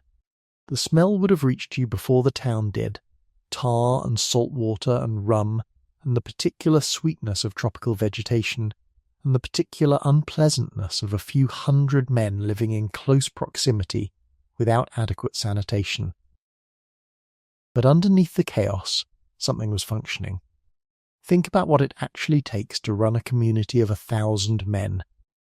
Men who are, by definition, the kind of men who do not respond well to authority imposed from above, without any formal government, without any court system, without any police, without any institutions at all beyond the ones the men themselves chose to create. It takes at minimum some shared understanding of how disputes are resolved, how resources are distributed, how decisions are made. And what happens to people who violate the community's basic norms? Nassau had all of these things. They were informal, they were rough, they were enforced by violence rather than by law. But they existed, and they worked well enough that the community functioned for over a decade. Pirates elected their own magistrates, or something that functioned as magistrates, to settle disputes. They traded among themselves according to understood conventions about what stolen goods were worth and who had the right to sell them. They shared information about naval patrol patterns, about which merchants in which ports were willing to fence stolen cargo, about which captains were worth joining and which were not. The Pirate Republic was not a formal institution, but it was, in the anthropological sense of the word, a society. It had norms, it enforced them, it reproduced itself over time, and it gave the approximately 1,000 men living in it something that the merchant ships and Royal Navy vessels they had fled from had conspicuously failed to provide. A community in which they had standing, agency, and a voice. Blackbeard passed through Nassau. Rackham passed through Nassau. Benjamin Hornigold, who was the closest thing the settlement had to a founding figure, operated from Nassau. Samuel Bellamy spent time there before his final voyage north. The names that populated that harbour are the names that the mythology later turned into legendary figures. But in Nassau they were just men, competitive, quarrelsome, sometimes violent, usually drunk, sharing a harbour and a rough set of understandings about how things worked. What ended the Republic of Pirates was not a naval battle. It was a bureaucrat. Woodes Rogers, a former privateer himself, arrived in Nassau in July 1718 with a royal commission as governor, 3 warships, and a stack of pardons. The pardons were the key instrument. Rogers offered amnesty to any pirate who would surrender and give up the life. Most accepted, because most of the men in Nassau were not ideological outlaws. They were economic actors who had made the best available choice given their circumstances, and if a better choice was now being offered, many of them were willing to take it. The ones who refused, like Charles Vane, were hunted down. Within 2 years, the harbour that had been the centre of the world's most radical maritime democracy was a colonial outpost with a British flag over the fort and a gallows on the beach for the holdouts. The Golden Age ended not with a bang, but with a pardon. Which is perhaps the most human possible ending for a story that was always underneath the romance, about people who had run out of better options and were now being offered one. The actual mechanics of capturing a merchant ship, what happened from the moment the pirate crew spotted a target on the horizon to the moment the distribution of prizes was complete, is a story that the mythology has replaced almost entirely with the image of men swinging on ropes across gaps between ships, cutlasses flashing in the Caribbean sun, cannon fire and drama, and the black flag unfurling dramatically against a blue sky. The reality was considerably more deliberate and considerably less photogenic. Picture a pirate sloop working the shipping lanes between Jamaica and Hispaniola in the summer of 1718. The lookout spots a merchant vessel at roughly mid-morning, a fat, slow ship loaded to the waterline with cargo, sitting deep in the water, her hull dark with the weight of what she is carrying. The captain makes his assessment. He looks at the size of the target, estimates her guns, estimates her crew, considers the wind direction and what it means for a chase, considers his own provisions and where he needs to be in the next 2 weeks. Then he makes a decision. Sometimes the decision is not worth it. Sometimes the target is too well armed, or the wind is wrong, or the captain is thinking about a specific opportunity 3 days to the east and does not want to spend time and ammunition on this particular ship. This is something the mythology never shows, the pirate captain deciding to pass on a target. But it happened constantly. Pirates were not indiscriminate. They were calculating.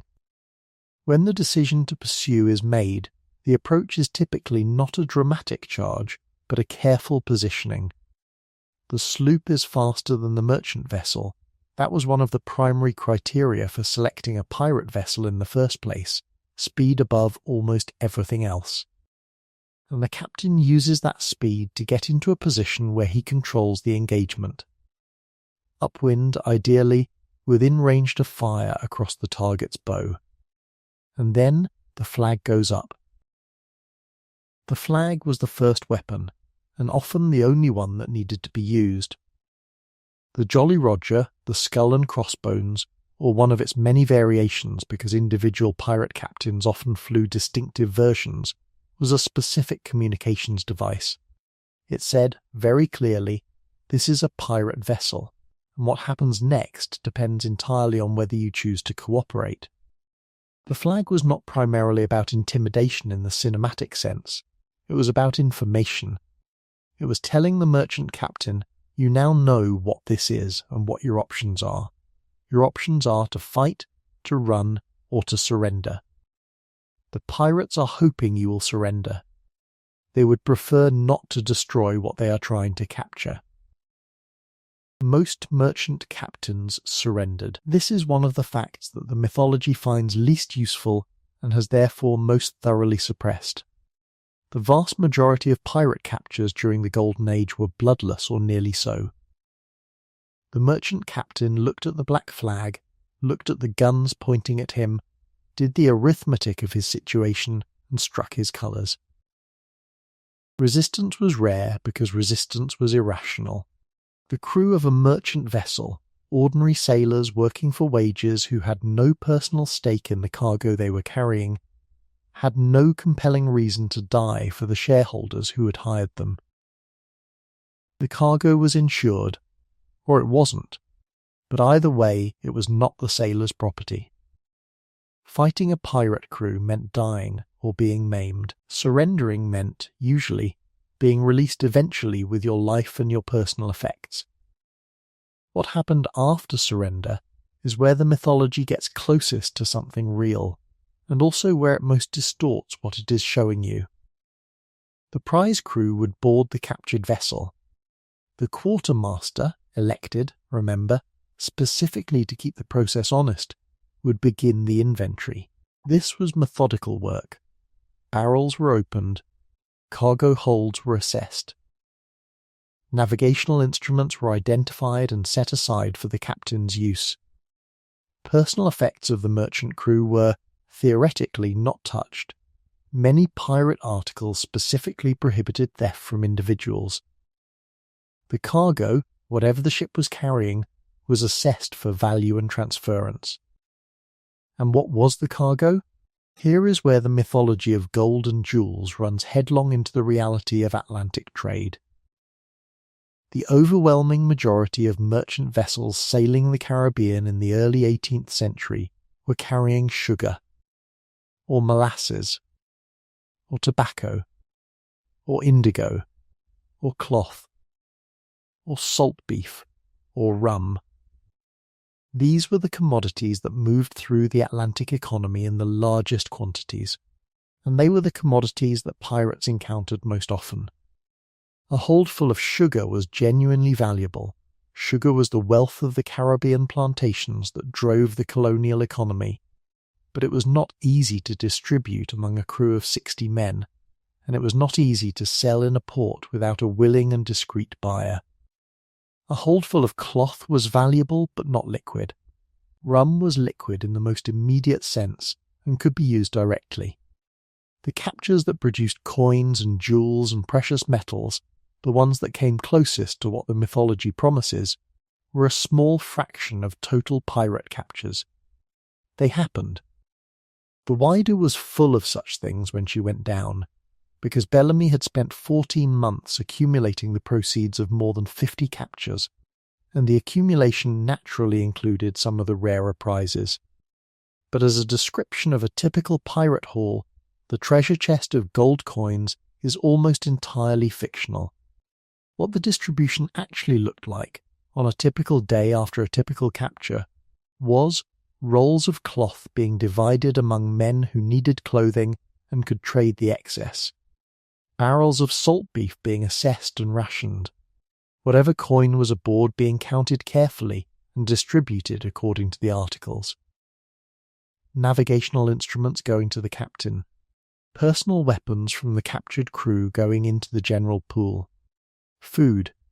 Always food, because provisions were the one thing that ran out regardless of how well you were doing, being moved across to the pirate vessel with something close to reverence. This is what treasure hunting looked like in practice. This is the reality behind the map. The piece of 8. The coin. The specific silver disc that was the most common unit of currency in the Atlantic world from the 16th century through the end of the pirate era and beyond. It is worth spending some time with it, because the piece of 8 is one of the places where the real history and the mythology actually touch each other. And understanding the coin helps you understand both what pirates were really pursuing and why the treasure imagery latched so completely onto specific visual symbols. A piece of 8 was a Spanish colonial coin. 8 reals. It was worth, in the early 18th century, roughly a day's wages for a skilled craftsman in Spain. Not a fortune, but real money. Money that could buy something. Money that represented the labour of a real person. Its name came from the fact that it was worth 8 smaller coins called reals, and it was sometimes literally cut into 8 pieces to make change, which is where the expression pieces of 8 comes from.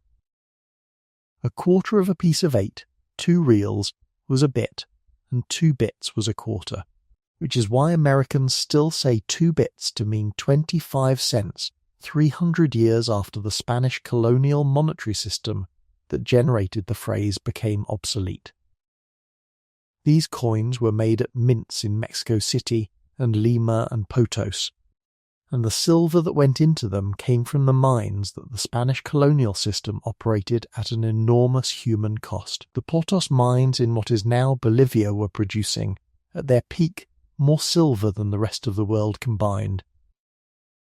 The production system, the meter, the forced labour conscription, killed workers at rates that the Spanish colonial administration was aware of and regarded as an acceptable operational cost. This is the material history of the coin that circulated through every pirate's hands. Not an abstraction. A specific object whose physical substance was extracted from a specific mountain by specific human beings who did not choose the work and could not leave it.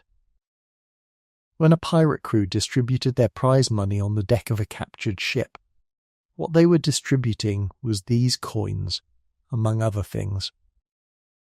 Spanish reales, English shillings, Dutch guilders, whatever currency had been aboard the captured vessel, from whatever nation had minted it, representing whatever labour had gone into earning it before it entered the ship's strongbox. The pirates were remarkably ecumenical about currency.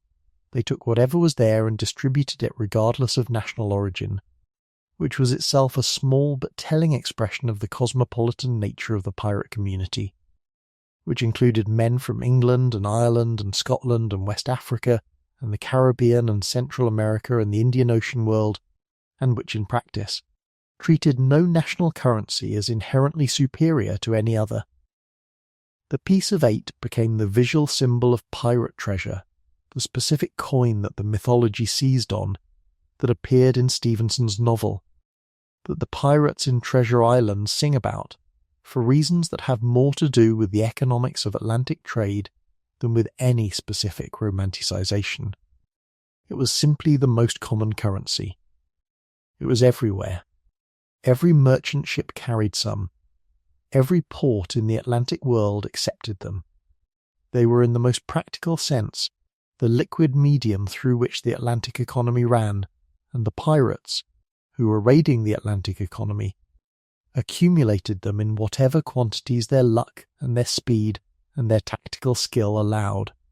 The irony is that the coin whose image defines the treasure of popular imagination was, from the beginning, a coin made by forced labour from sacred material in defiance of its original owner's values. The Inca understood silver as the tears of the moon, as an object of spiritual significance, not commercial value. The Spanish colonial project melted down Incan silver work to mint pieces of 8, transforming sacred objects into currency at the cost of the lives of the people who produced them. The pirates then took those coins from the merchants who carried them across the Atlantic, distributed them among their crew, and spent them in Nassau and Port Royal and Tortuga. The same silver, passing through violence after violence, accumulating the weight of each transaction, ending in the pockets of men who sometimes understood what that weight meant, and sometimes preferred not to think about it. The Spanish treasure galleons deserve a chapter of their own, because they are the closest thing to the mythology that actually existed, and understanding them, what they were, what they carried, how they moved, how they were lost, explains both why the treasure map mythology has any grip on reality at all, and why that grip is looser than it appears. The galleon was the instrument of Spanish colonial wealth transfer. From the 1560s through the late 17th century, the Spanish Empire moved the silver it extracted from its American colonies to Spain in organized convoys called the floater system, and the vessels that made up these convoys were among the largest, most heavily armed merchant ships in the world. A treasure galleon at her peak could displace 1,000 tons or more, carry 30 or 40 heavy guns, and hold in her holds a cargo that represented months of production from the mines of Peru and Mexico. These were not ordinary merchant ships. They were, in effect, floating armoured vaults. The problem with floating armoured vaults is that they float, and the waters they sailed, the Straits of Florida, the Gulf of Mexico, the Caribbean approaches, were waters that hurricanes found as interesting as treasure hunters did. The Spanish plate fleet of 1715 is the most famous example of what happened when the weather decided it had opinions about silver transfer. 11 of 12 ships in the homeward-bound convoy were sunk by a hurricane off the coast of Florida in August of that year, scattering coins and artifacts across miles of the Florida coast. Divers have been finding treasure from that wreck since the 18th century, and it continues to yield new material in the 21st. The Atocha, sunk in 1622 in another hurricane off the Florida Keys, was found by Mel Fisher in 1985 after 16 years of searching and yielded over $400 million worth of silver, gold and emeralds, making it one of the most valuable shipwreck discoveries in the history of marine archaeology. These are real. The treasure in the Florida sand is real. The coins and gold bars and emeralds and silver ingots that have been coming out of that stretch of ocean for 300 years are genuinely there and genuinely valuable. And finding them is genuinely possible with the right technology and the right historical research and the right permits from the relevant authorities. This is the place where the treasure hunting mythology and the actual historical record genuinely intersect, and it is worth acknowledging it clearly rather than dismissing the entire enterprise. But there is a critical distinction between the treasure that went down with Spanish treasure galleons and the treasure that the pirate mythology promises. The Spanish treasure was lost in accidents, storms, navigational errors, the simple mathematics of moving enormous quantities of valuable cargo across dangerous waters repeatedly enough that probability eventually produced the outcomes it always produces. The treasure maps of popular mythology are about intentional concealment, about a specific person who knows something specific and has recorded it in a specific document. The accidentally lost treasure of the Spanish galleons is subject to underwater archaeology, to historical research, to careful systematic survey of the seafloor. The intentionally concealed treasure of the mythology is subject to romantic interpretation of ambiguous clues. These are different enterprises, with different methods and different odds, and different relationships to the actual historical record. What the pirate era did to the Spanish treasure system was not, primarily, to acquire treasure in the galleon sense. Pirates who managed to capture actual treasure galleons, Bartholomew Sharp's Pacific raid of 1681, which involved crossing Panama on foot and raiding the Pacific coast, various buccaneering operations against the Spanish Main in the 17th century, were the exceptions, not the rule, and their successes required conditions that were hard to replicate. A treasure galleon was enormously difficult to take in a straightforward engagement because she was enormously difficult to fight. Her guns were larger than anything most pirate vessels carried. Her crew was substantial, and unlike a merchant ship whose captain and crew had no personal stake in the cargo, a treasure galleon carried men who understood that they were transporting the empire's wealth and would be held accountable for its loss. What pirates took, most of the time, was the ordinary commerce of the Atlantic. The sugar and the cloth and the rum and the salt beef and the moderate quantities of coin that ordinary merchant vessels carried between ordinary Atlantic ports. The mythology of pirate treasure is built on the exceptional cases, the captures that were legendary precisely because they were so unlike the daily reality and presented as if they represent the average. They do not. They represent what the mythology needed the average to be. There is a man at the centre of the most sustained real treasure hunt in the history of piracy who is almost entirely absent from the popular mythology, and that absence tells you something about how mythology works, about what it needs from its materials and what it discards. His name is Thomas Chew. He was a Rhode Island privateer who made 2 voyages to the Indian Ocean in the 1690s. And what happened on those voyages changed the economics of piracy forever. Chew's first voyage began in 1692, when he left Bermuda with a privateering commission against a French trading post in West Africa. The commission was legitimate. The target was legal. But somewhere in the Atlantic, Chew put the question of what they should actually do to his crew. And the crew's answer was enthusiastic. They did not want to attack a French trading post. They wanted to go to the Indian Ocean. The Indian Ocean was where the real money was. This was true, and everyone who paid attention to the economics of the Atlantic trade already knew it. The Mughal Empire was one of the wealthiest political entities on Earth. Its merchant vessels crossing the Red Sea and the Arabian Sea carried treasures that dwarfed anything available in the Caribbean. The problem was that the Indian Ocean was a long way from the Atlantic world, and getting there, rounding the Cape of Good Hope, crossing thousands of miles of open ocean, was a substantial undertaking. The investment of time and provisions and the danger of the voyage itself meant that few European-based pirates had made the journey. Chew made it. He rounded the Cape, sailed north through the Indian Ocean, and attacked a Mughal convoy in the Red Sea. A single attack. His crew's share of the proceeds was reportedly approximately £3,000 sterling each, at a time when a skilled English labourer might earn £15 in an entire year. He returned to Newport, Rhode Island, and was celebrated as a hero. The governor of Rhode Island welcomed him. The merchants who had financed his voyage received returns that transformed the enterprise from a gamble into a proven investment. And word spread through every tavern and counting house in every Atlantic port with any connection to the maritime trade.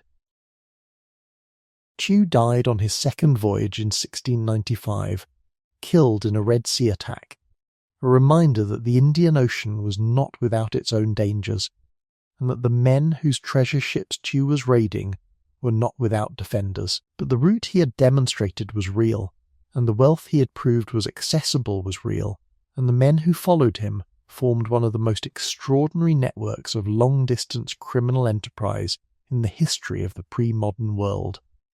Henry Avery followed the route Chew had opened.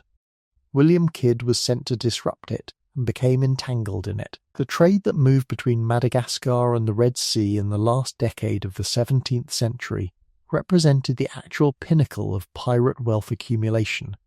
Not the Caribbean, not the dramatic captures of the mythology, but the Indian Ocean route, the pirate round as it came to be called, which connected the Atlantic criminal world to the richest trade in the world. None of this features prominently in the treasure map mythology, because it does not fit the geographical imagination that the mythology requires. The mythology is Caribbean. It requires palm trees and turquoise water and Spanish doubloons buried in a specific cove. The actual highest value piracy of the Golden Age was conducted in the Arabian Sea by men sailing routes that most of their contemporaries barely knew existed. The mythology took what was visually and geographically convenient and left behind what was historically significant. There was a disease that killed more pirates than all the navies of Europe combined, and it did not involve cannon or cutlass or any of the instruments of violence that the mythology has made central to piracy's image. It worked slowly. It worked quietly. It worked by depriving the human body of something so simple and so available in ordinary life that no one who has never been at sea for months without it can quite understand what its absence produces. Scurvy, the deficiency of vitamin C. In a person whose diet contains adequate citrus or fresh vegetables or certain other sources of ascorbic acid, the body maintains its connective tissue, its wound healing, its immune function, at levels that feel normal and ordinary and unremarkable. Remove that vitamin entirely, which is what happened to sailors on extended voyages without adequate provisioning, and the body begins over the course of 4 to 6 weeks to come apart in ways that seem designed to maximize the horror of the experience. The gums go first.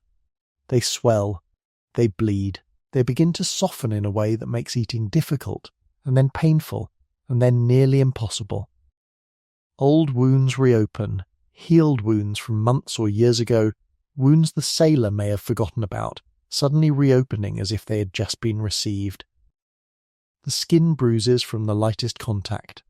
The bones ache in a specific, deep way that sailors described again and again in their journals and in the depositions that survive. The mind remains clear, which is perhaps the worst of it. You know exactly what is happening to you, and you cannot stop it. Pirates suffered from scurvy constantly. The provisioning conditions of the pirate life, irregular, dependent on captured cargo, often starting a voyage with stores that were already compromised before the ship left port, meant that fresh provisions were a constant scarcity rather than a reliable element of the diet. The Royal Navy did not mandate citrus rations until 1795, decades after the Golden Age of Piracy had ended, and 100 years after the solution to scurvy was already known to observant sailors who noticed the correlation between ports with citrus and crews that survived. Pirates had none of the infrastructure that would have allowed them to provision reliably for extended voyages. They made do with what they could capture, what they could trade for, and what happened to still be edible in the barrels they had loaded months ago. Yellow fever, endemic in the Caribbean ports that pirates frequented, was another constant companion. The fever came on fast. Within days of infection, the temperature rose, the muscles ached, and in the serious cases the jaundice appeared, giving the disease its name. The death rate from serious yellow fever was high enough that outbreaks in Caribbean port cities could kill substantial fractions of the population.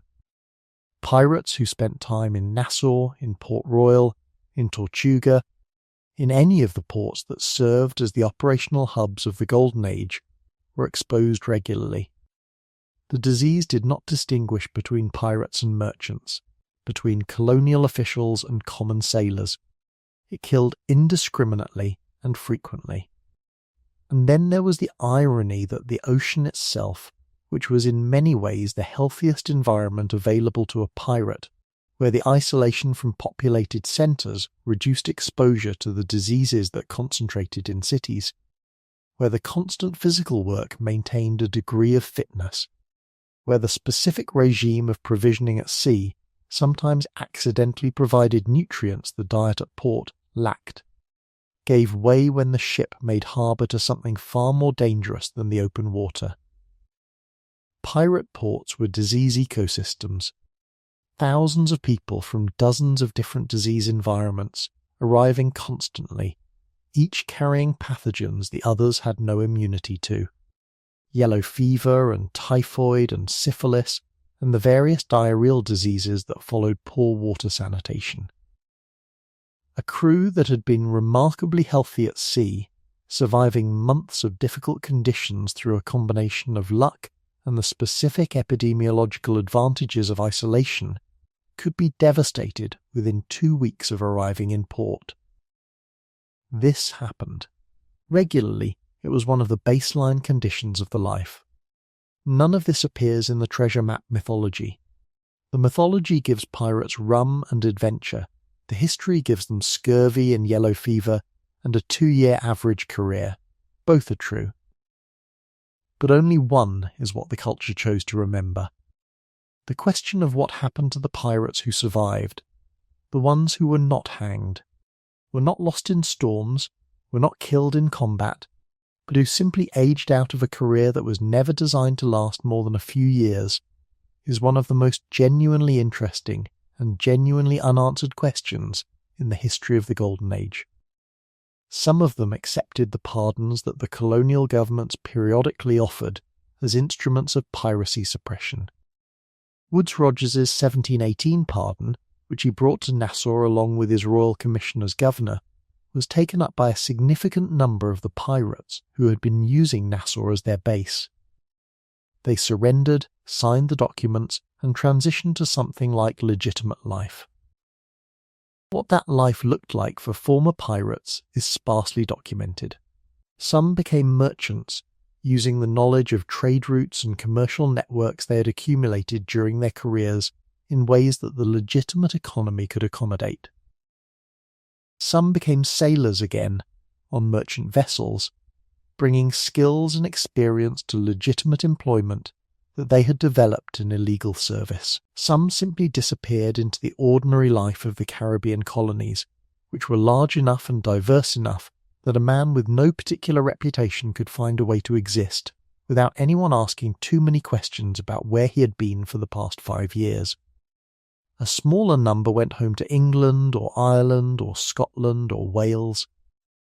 These were men who had gone to sea, often from modest backgrounds in port cities or coastal communities, and who returned, if they were lucky and careful, with enough money to establish themselves differently from how they had started.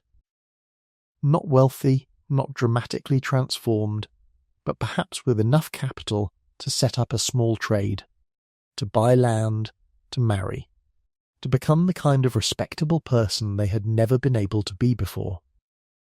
The records that survive from this category of pirate outcome are fragmentary and ambiguous, because men in this situation had every reason not to advertise their past. But they exist, and they reveal something important. The romantic outlaw, the man who could never come home, the permanent exile. This is a much smaller fraction of the pirate population than the mythology suggests. Many of them came home. They just didn't talk about where they had been. The ones who did not come home in any comfortable sense, the ones who ended their careers on the gallows or in a fever in Nassau or in a storm off Cape Cod, are the ones the historical record knows best.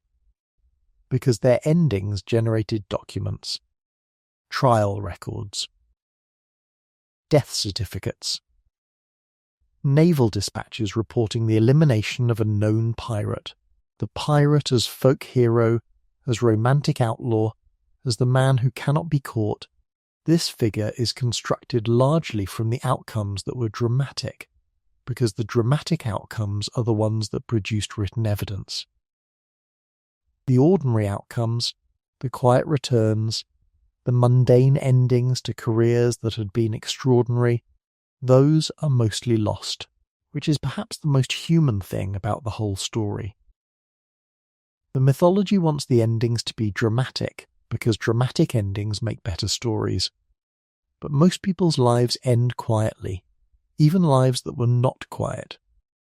Most of the men who sailed under the black flag in the Golden Age of Piracy ended up, one way or another, in ordinary circumstances. Older, poorer, mostly, tired, certainly, living in the kind of world that does not tell stories about you, because the story has already moved on to someone more current. The treasure they were looking for, if they were looking for treasure in any meaningful sense beyond the immediate calculation of shares and provisions and the next capture, was the same thing that everyone who has ever made a desperate bet on an unlikely outcome is looking for. A way out. A transformation. The moment when the arithmetic of your life changes completely, and you find yourself standing somewhere different from where you started, with different options and different possibilities, having done the one thing that the world you came from said could not be done. Some of them found it, briefly. Samuel Bellamy had it for 14 months. Bartholomew Roberts had it for 3 years. Henry Avery had it for an afternoon, and then spent the rest of his life trying to hold on to something that the conditions of his world made it impossible to hold. Most of them didn't find it at all, in any lasting sense. They found the sea. They found the shares. They found the rum in Nassau and the fever in Tortuga and the storm off Cape Cod. They found the gallows when they were unlucky enough to be caught, and the quiet obscurity of ordinary life when they were lucky enough to survive. They did not find what they were looking for. Very few people do, but the looking, the shape of the enterprise they built to do the looking, the articles they wrote and the votes they held, and the disability payments they agreed to before they ever left port, that is the part that survived, not as gold under the sand, as an argument, as a model, as the specific, historically documented, archaeologically confirmed record of people who tried to build something worth having from materials that the world they came from had given them no better use for. And now the story comes down to something quieter, something that belongs to this hour, to this particular darkness, to you here with the world outside, already going about whatever the world goes about when you are not watching it. The actual history of the Golden Age of Piracy is a history of human beings in extraordinarily difficult circumstances, making choices that were sometimes radical and sometimes violent, and sometimes heroic and sometimes terrible, and building in the margins of the world that did not want them, something that expressed what they needed the world to contain. Not gold, not maps, something else. The possibility of a life lived on terms they had chosen rather than terms that had been imposed on them. The chance to be part of an organisation where your vote counted and your injury was compensated and the captain served at your pleasure rather than the other way round. The opportunity to be a person rather than a piece of equipment that happened to be operated by a human nervous system. Most of them did not get it for long. Most of them died young. The ocean took them in storms, disease took them in the tropics, the gallows took them when the Navy finally caught up, and the simple arithmetic of a profession with a 2-year average career took the rest. The ones who accumulated real wealth mostly lost it quickly to the conditions that made accumulating it almost impossible to protect. The taverns, the fever, the merchants who charged pirate prices because they knew perfectly well that the man across the table had nowhere else to go. A handful of them, in moments of desperation, buried small portions of their holdings as instruments of negotiation in legal proceedings that were almost never conducted in good faith. None of them drew a map with an X on it. None of them sat on a chest of gold under a palm tree and smiled at the camera. None of them left a romantic legacy that made the world a better place. They were thieves. They were violent. They operated in a world of slavery and colonial brutality and participated in those systems even as they sometimes rejected their most immediate expressions. They were human beings in all the complicated, compromised, contradictory specificity that human beings always bring to any enterprise. But the constitution they wrote for their ships, the articles that specified how decisions would be made and how prizes would be divided and what each crew member would receive if they were maimed, that is a real document. The wider bell that confirms the ship's identity, the 200,000 artefacts recovered from her seafloor grave, the physical record of 140 men who went down on the night of April 27th, 1717. That is a real record. The story of William Kidd, a man who told the truth about the French passes and was hanged anyway while the documents that proved he was telling the truth sat misfiled in a government archive for 210 years. That is a real story. And the real stories are harder than the mythology. They require more of us. They ask us to look at the past without the romantic overlay and to see what is actually there, which is people very much like us trying to navigate a world that offered them almost nothing and build from that almost nothing something worth living for. They ask us to hold complexity, to see in the pirate both the thief and the democratic radical, both the violence and the constitutional innovation, both the spent fortune and the genuine argument it represents. They do not let us look away into the comfortable story of the X and the map and the chest of gold under the sand. but they give us something the mythology does not. They give us the thing itself. The real record of real people, the invoice from history that shows what was actually there and what it actually cost and what became of it. There is a particular kind of peace that comes from knowing a story honestly. Not the comfort of the romantic version, that is a different feeling, warm and easy and requiring nothing of you. The peace of the honest version is quieter and takes longer to arrive, but it stays. It stays because it is grounded in something real rather than in something constructed to produce a feeling. The treasure map is a construction designed to produce a specific feeling. The historical record is what was actually there. Imperfect and complicated and more interesting than anything a novelist would design. Because a novelist always makes choices about what to include and what to leave out, and reality doesn't. Reality includes everything. The scurvy and the shares, the democratic articles and the violence, the bell at the bottom of the ocean, and the man who found it 269 years after it went down. The real pirate story is a story about people trying to live differently from how the world told them they had to live. They failed, most of them, in most of the ways that failure can happen. But the trying was real. The articles were real. The votes were real. The disability payments were real. And the record of that trying, preserved in court documents and trial transcripts and the objects recovered from the seafloor, is as real as anything that has ever happened. Let the day go now. Let whatever you are carrying into this evening set itself down somewhere beside you and rest. The questions can wait for morning. They will still be there when the light comes back and your mind is fresh enough to engage with them. For now, they do not need you. The world outside is quiet. The ocean is somewhere, dark and enormous, full of the things it has gathered over centuries, the ships and the bells and the coins and the artifacts and the bones of men who went down in storms and never came up. The wider is still there, on the seafloor off Wellfleet, in water shallow enough that the people who live on that stretch of coast can sometimes see the remnants of her structure from the beach in the right conditions at low tide.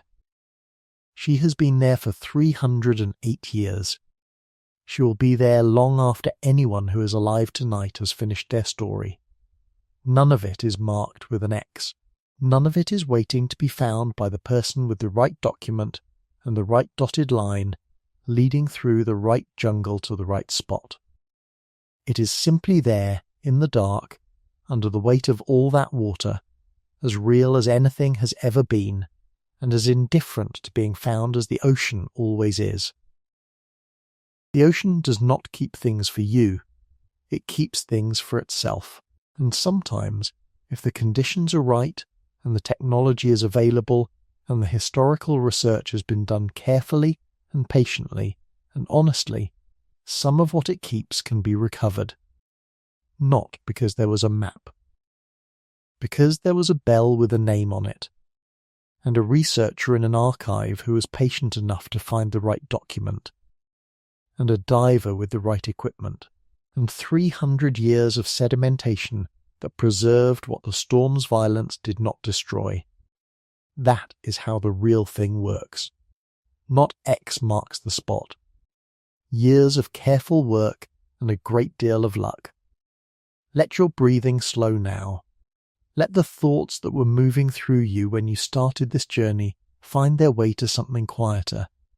You have travelled a long way tonight, through the Scottish Highlands where a novelist drew a map in the rain, through the courtrooms of London where a Scottish privateer tried and failed to defend himself with the truth, through the Caribbean and the Indian Ocean and the tidal marshes of North Carolina and the outer beach at Cape Cod. You have been to Nassau as it was in 1716, smelled what that harbour smelled like, understood what that community was trying to be. You have held, for a moment, the peace of 8, the coin that was minted from sacred silver by forced labour and moved around the world by violence, and felt the weight of what it actually was beyond its monetary value. That is a good knight's journey. That is enough. Think, if you want to, about what you are actually looking for. Not in the sense of treasure, you are not looking for treasure, no one really is, not at the bottom of it. In the sense of the thing underneath the treasure. The thing the treasure always stands in for. The feeling of possibility. The sense that the world contains more than it has yet shown you. That feeling is true. It is one of the truest feelings there is. The map was invented to carry it. Stevenson drew a map rather than writing an essay, because he understood that the feeling needs an image, needs a physical correlative, needs something it can rest on. The feeling was there before the map and will outlast every map ever drawn. It does not depend on any buried chest. It does not require an X. The pirates were looking for the same thing. In their violent, chaotic, constitutionally innovative, historically significant, ultimately doomed way, they were looking for what everyone looks for. A world whose terms they could live with. A share that was honest. A vote that counted. A life that felt, at least for the time they had it, like their own. They found it, briefly, on the open water.